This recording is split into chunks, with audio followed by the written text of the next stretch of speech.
Good evening, ladies and gentlemen. Welcome to our MISAT Bulletin, and we shall start with our headlines. Kremlin dismisses Trump warning on Syria's Idlib. Man held after explosive device detonated near U.S. Embassy in Cairo. And moving on to our details, starting with the Syria profile. The Kremlin dismissed U.S. President Donald Trump's warning to Syria not to launch an offensive in the rebel-held enclave of Idlib, saying on Tuesday that the area was a nest of terrorism. Trump on Monday warned Syrian President Bashar al-Assad and his allies Iran and Russia not to recklessly attack the northwestern Syrian province, saying hundreds of thousands of people could be killed. Meanwhile, Kremlin spokesman Dmitry Peskov said the presence of militants in Idlib was undermining the Syrian peace process and making the region a base for attacks on Russian forces in Syria. On to Cairo, Egyptian security forces detained a man on Tuesday after an explosive device detonated near the U.S. Embassy in central Cairo, according to security sources.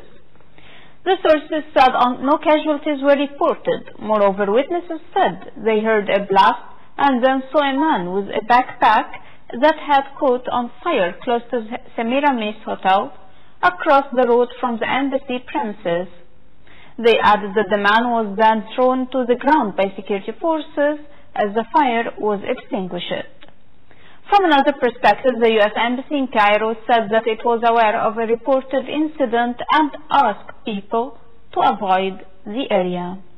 In Kabul, the founder of Afghanistan's much-feared Haqqani network, Jalaluddin Haqqani, has died after years of ill health at the age of 71, according to what a Taliban spokesman said on Tuesday.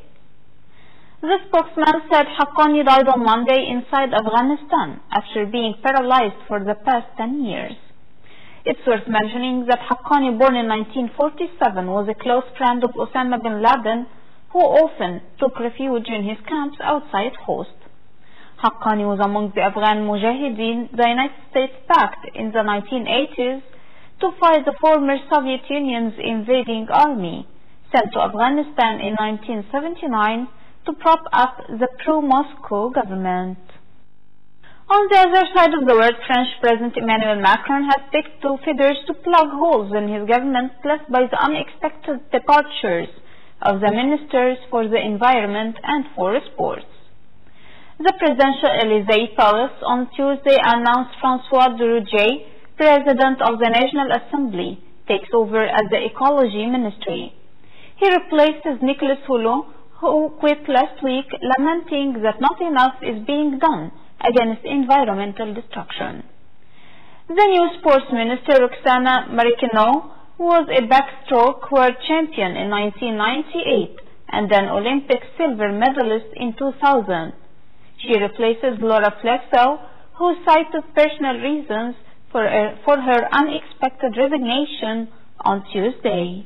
And going to the United States, coastal residents from Florida to Louisiana hustled to prepare for a deluge as Tropical Storm Gordon grew stronger on a path to hit the central U.S. Gulf Coast as a hurricane on Tuesday night. A hurricane warning was put into effect for the mouth of the Pearl River in Mississippi to the Alabama-Florida border.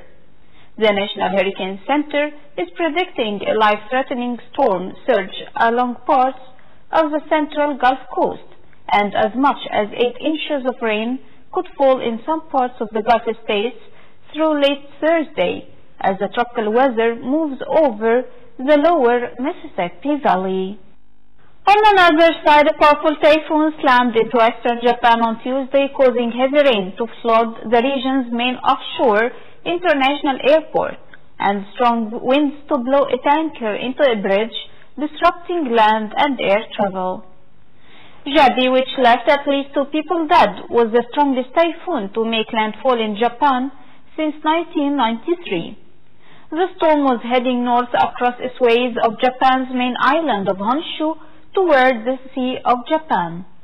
It was off the northern coast of Fuki on Tuesday evening with sustained winds of 126 kilometers per hour and gusts up to 180 kilometers per hour, according to Japan Meteorological Agency.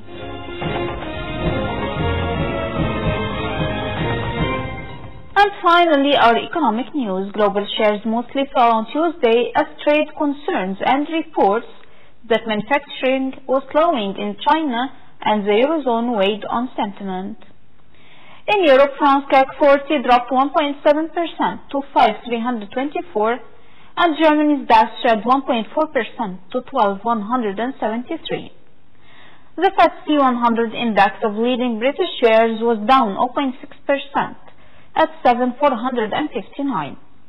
U.S. indexes were set for a weak open as the futures shed 0.3% and the broader S&P 500 futures were down 0.2%.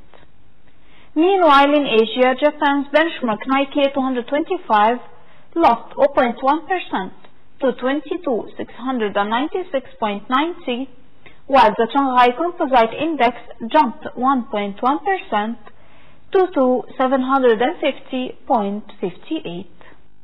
And before ending our news, let's take another look at the most important headlines for today. Kremlin dismisses Trump warning on Syria's Idlib.